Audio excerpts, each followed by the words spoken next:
Ce qui est important aujourd'hui, c'est de servir la soupe aux plus riches.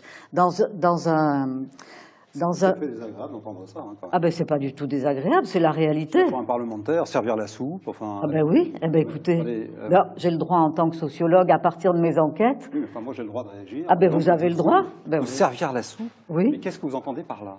L'humain est un investissement. On n'est pas du tout dans la stratégie de soi-disant ce mouvement En Marche, qui est en réalité un mouvement en régression totale, une révolution conservatrice absolument étonnante. Ce que nous vivons aujourd'hui est absolument incroyable. Votre discours, cher monsieur, m'a tout à fait étonné, parce que vous parlez de réformes, vous parlez de chômage, vous parlez... Alors les réformes, on ne sait pas pour qui il faut les faire, vous ne parlez jamais de l'oligarchie, vous ne parlez pas des intérêts que vous défendez de tous les gens qui s'accaparent toutes les richesses et tous les pouvoirs.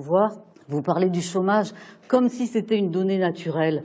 Mais le chômage, c'est M. Macron aussi qui a contribué à le construire.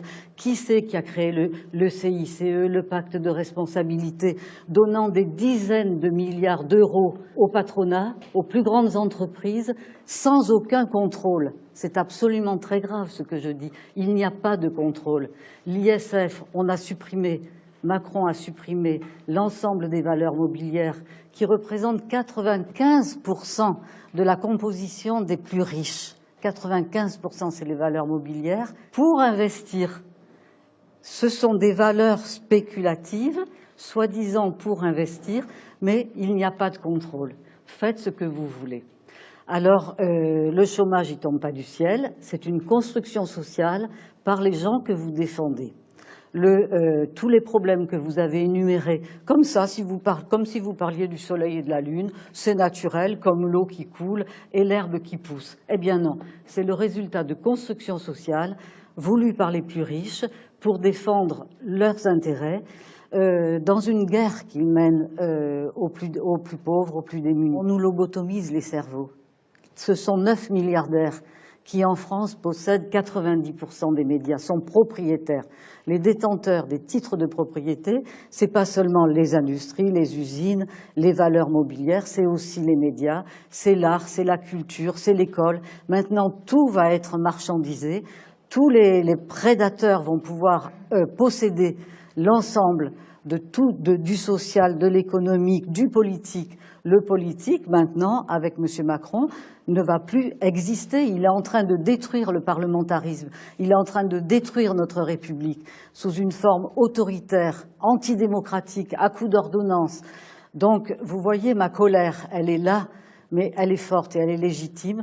Je souhaite que la parole soit mieux répartie parce que monsieur a l'air de prendre toute la place. Il est isolé. Oui, d'accord, mais c'est pas une raison parce qu'il n'est pas en France. Non. J'aimerais. Ici, pas en France. Mais je m'en fous ici ce soir. Pour une fois, il est isolé, voilà. Je suis bien contente. Mais vous avez la parole. Voilà.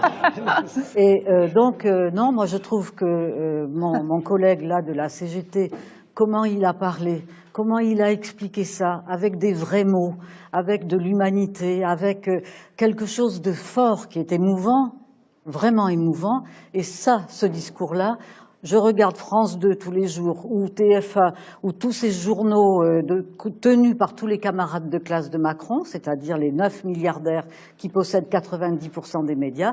Ce discours-là, ben, je l'entends pas. Ou alors je suis pas bien branchée, j'en sais rien. Je regrette beaucoup de pas entendre chaque soir des explications de ce type. Alors c'est parce que si vous voulez, monsieur de la République en marche est un expert comptable. Il a parlé de philosophie économique. Non, pour moi c'est de l'expertise comptable, de la comptabilité de bas étage, et il ne dit pas tout. Parce qu'il y a des enveloppes, il parle toujours d'argent, mais il ne parle pas des 100 milliards d'euros de niche fiscale qui profitent massivement aux plus riches. Des 100 milliards, moi j'en ai des enveloppes. Je vais vous en parler, les modalités particulières de comptabilité des impôts, MPCI, 100 milliards encore.